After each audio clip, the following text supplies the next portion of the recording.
अच्छा बिस्मिल्लाहिर्रहमानिर्रहीम। अच्छा बेटा, आज का जो हमारा लेक्चर है वो है मरकज़ी ख़याल। ठीक है, आपका जो सबक कौमी इत्तफ़ाक़ था, आज हम उसका मरकज़ी ख़याल करेंगे। तो सबसे पहले आप समझ लें कि मरकज़ी ख़याल का मतलब क्या है, मरकज़ी ख़याल की तारीफ़ क्या है। ठीक है ना। तो मरकज़ी का मानी है बुनियादी और ख़याल का मानी है तसव्वुर। मरकज़ी ख़याल से मुराद किसी भी नज़म या नसर पारे का बुनियादी तसव्वुर है, यानी कोई शायर या अदीब जिस तसव्वुर को बुनियाद बनाकर नज़म या नसर पारा लिखता है उसको मरकज़ी ख़याल कहते हैं। ठीक है, अब ये बात आपने याद रखनी है कि मरकज़ी ख़याल जो है वो मुख्तसर होता है, यानी पूरे सबक का जो निचोड़ है वो मरकज़ी ख़याल कहलाता है और इसको मुख्तसर जो है 3 से 4 सतूर में बयान किया जाता है। अब देखिए, आप सबक कौमी इत्तफ़ाक़ का मरकज़ी ख़याल है।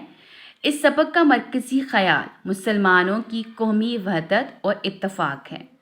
कौमों के अरूज और तरक्की का राज इत्तेहाद और यकजहती में पोशीदा है, लेकिन बदकिस्मती से आज मुसलमानों में इत्तफ़ाक़ और यगानगत की शदीद कमी है और कौम के अफराद ज़ाती मफाद को कौमी मफाद पर तरजीह देने लगे हैं, जिसकी वजह से तबाही और ज़वाल हमारा मुक़द्दर बन चुका है।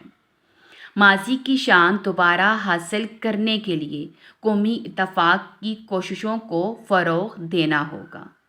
ठीक है, अब ये इस सबक का मरकज़ी ख़याल था। अब इसको आपने लिखना कैसे है कि सबसे पहले आप हेडिंग देंगे मरकज़ी ख़याल की। ठीक है, उसके बाद आप हेडिंग देंगे हवाले मतन की। हवाला मतन में आप लिखेंगे कि ये सबक जो है वो किसने लिखा है। तो सबक कौमी इत्तफ़ाक़, सबक का नाम सबसे पहले आप लिखेंगे, तो सबक है कौमी इत्तफ़ाक़। ठीक है, फिर उसके बाद आप लिखेंगे मुसन्नफ़ का नाम, तो मुसन्नफ़ है सर सैयद अहमद ख़ान। ठीक है, उसके बाद आप लिखेंगे सिन्फ़ नसर, यानी कि सिन्फ़ के लिहाज से ये सबक क्या है, तो सिन्फ़ के लिहाज से ये सबक है मज़मून।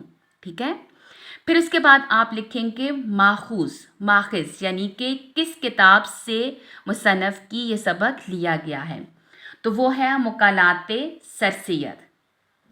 इसके बाद फिर आप मरकज़ी ख़याल लिखेंगे, ये जो मैंने आपको यहाँ पर बताया है। ठीक है, मरकज़ी ख़याल पूरा जब आप मुकम्मल कर लेंगे तो लास्ट में आखिर में आप हेडिंग देंगे बकौले शाहिर की।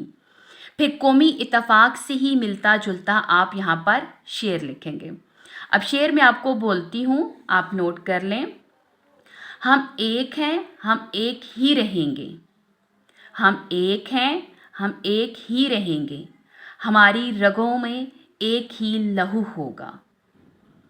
ठीक है, अब ये काम आपका होमवर्क है और इसको आपने अपनी नीट नोटबुक पर लिखना है। ठीक है, शुक्रिया।